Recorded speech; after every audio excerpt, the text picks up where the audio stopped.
Welcome back to another episode of Rock Boys Football. DJ Lagway, the Florida Gators, I think stunned a lot of people across college football, taking down LSU at home. Two massive shout-outs because we're going to start with DJ Lagway and talk about what we saw from him. One, the Florida Gator fans at that football game, trust me, we get how frustrating it has been for the Florida Gator fans over the last couple of years, particularly in 2024. Electric environment down there in the swamp. I think secondly, I think most people will talk about DJ Lagway, and rightfully so. That Florida Gator defense played their absolute tails off. They got doubled up in time of possession. LSU ran a ton of plays during this football game.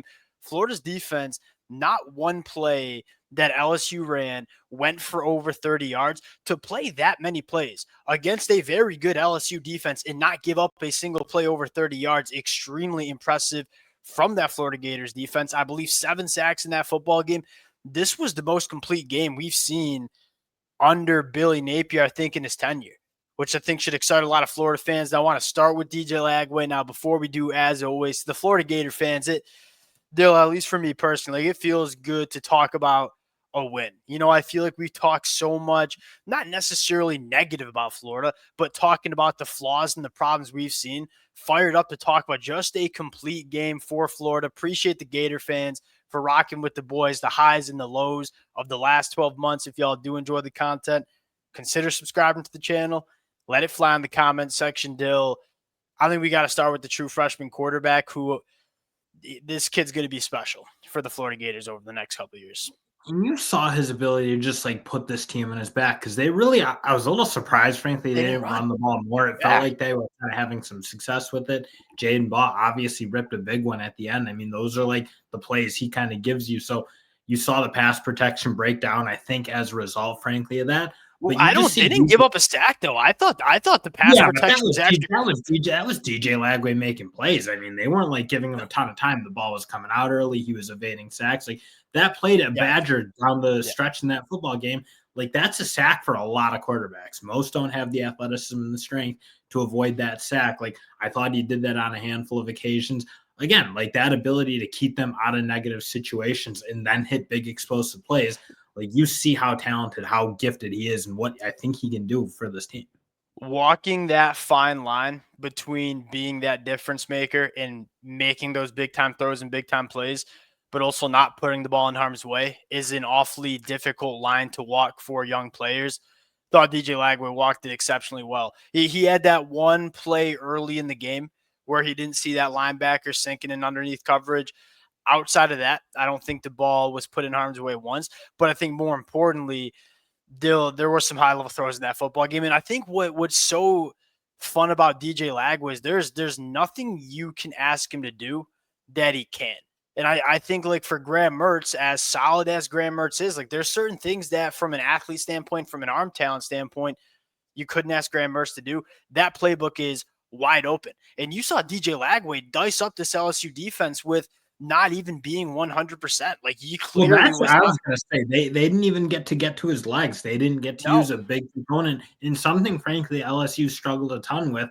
So for them to kind of just, again, they couldn't get him involved in the run game, but just rip him apart through the pocket. And again, at the end of the day, it's his ability to hit those big explosive plays down the field, because that fundamentally is the difference in this football game. Outside of Florida being able to hit those and LSU, frankly, not being able to hit them today, that's fundamentally what I think won the Florida's football game. Yeah, people will look at the numbers and be like, oh, he threw for 50% completion percentage.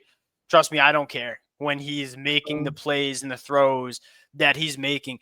He can drive it in. He can throw it on a rope 40 yards down the field. He can also layer that sucker. There's just so much that he can do with that arm talent. The next guy I want to shout out, Jaden Baugh is a true freshman.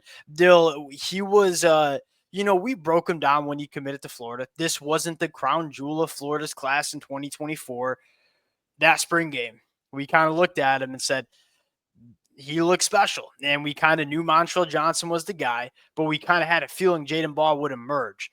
And with Montrell Johnson not being 100% healthy, Jaden Baugh has taken over this running back room. And you talk about DJ Lagway, Jaden Baugh for the next couple of years in Gainesville. If I'm a Florida fan, you got two absolute difference makers running this Florida Gators offense. And then again, I think the real special thing is, as much as I didn't think they were great in pass protection at times during this football game, I think you're just seeing this offensive line make strides game in and game out. Like the way Najee Harris is playing, Lovett's Dog. playing really well. You're seeing those younger guys step up. I thought Austin Barber, aside from the penalty, had a pretty nice game, paving some ways in the run. So you just look like this team. You knew you had the special talent at DJ pretty much from the first time you got to see him throw the ball in the spring game. You're like, oh, well, that guy's different. There's a different level in his game.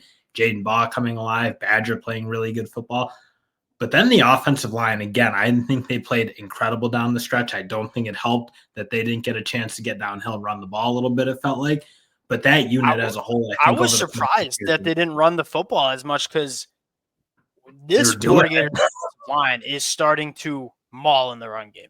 Like they're a better run blocking unit than they are in pass protection. I probably disagree with you in terms of the pass protection. I thought it was pretty damn good. That's an LSU defense that was top 10 in the country in sack rate heading into the game. Like they can get after the passer, although we had question marks about it heading into 2024. But Dill, regardless of how we evaluate it, the massive strides that you've seen from this offensive line over the last 10 weeks, that's kind of what's been missing with Billy Napier. Like we kind of knew part of the reason you wanted to bring Billy to Gainesville is what he can do with offensive lines. You're starting to see it. And a lot of these guys are going to be back in 2025. So you're going to have a lot of experience. You're going to have some nice young talent getting injected in. I look at this offense and say they got the bones to really build off this back half of the stretch. Let's move over to the defense. Because again, I think most of the national media, a lot of the Florida Gator podcasts, and again, rightfully so, will talk about DJ Lagway. This defense played their tails off, and it starts with the front seven. I believe 7 sacks on what is the best pass protection offensive line that we see in the country with LSU. It was coming from everywhere. Like I thought the edge rushers were getting to work on 2 first-round NFL tackles, and they really took advantage of that inexperience on the inside of the offensive line.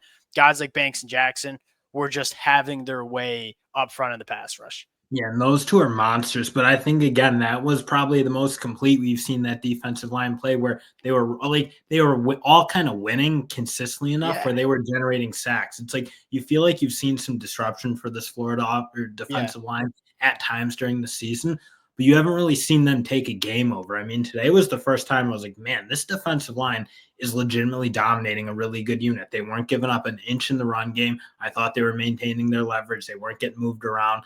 And as a result, the linebackers were flying down and making good plays. I thought Shamar James was awesome, but it starts with that defensive line, like you said, putting on a game where I like that was legitimately dominant. We just haven't seen that a whole lot from Florida. And again, you dominated an offensive line that's one of the best units in the SEC and in the country.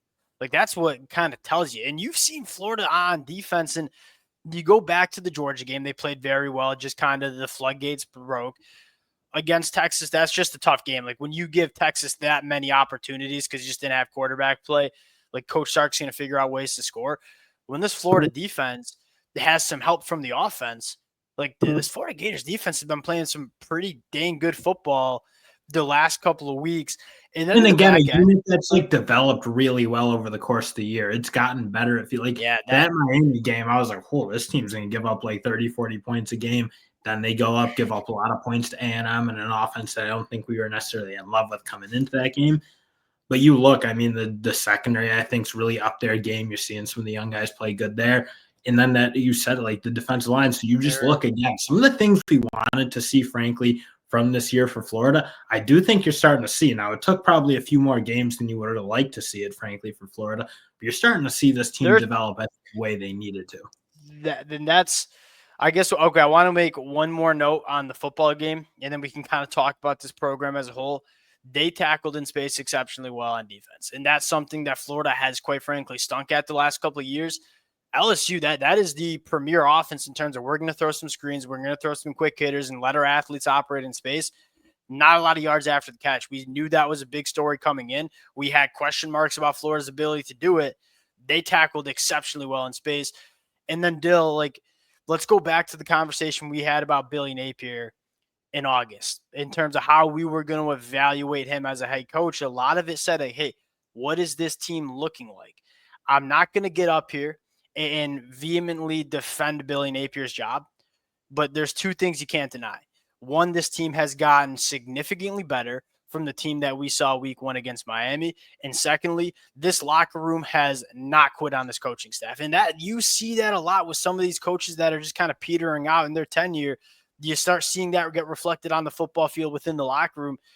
You can't say that. And maybe we'll have the Billy Napier conversation for another time, because I think the focus should be on how good this team played and the young talent that you see stepping up. But this team's playing hard. This team's getting better. And that's really important when you're evaluating a head coach and the job they're doing. We'll sign out there. Appreciate you guys rocking with it. Again, to the Florida Gators fans, Dill, I think you feel the same way. Like, it just feels good to talk about some positivity within this program. Appreciate you guys rocking with it. If y'all do enjoy the content, consider subscribing to the channel. Appreciate you guys. We'll talk to y'all later. Peace.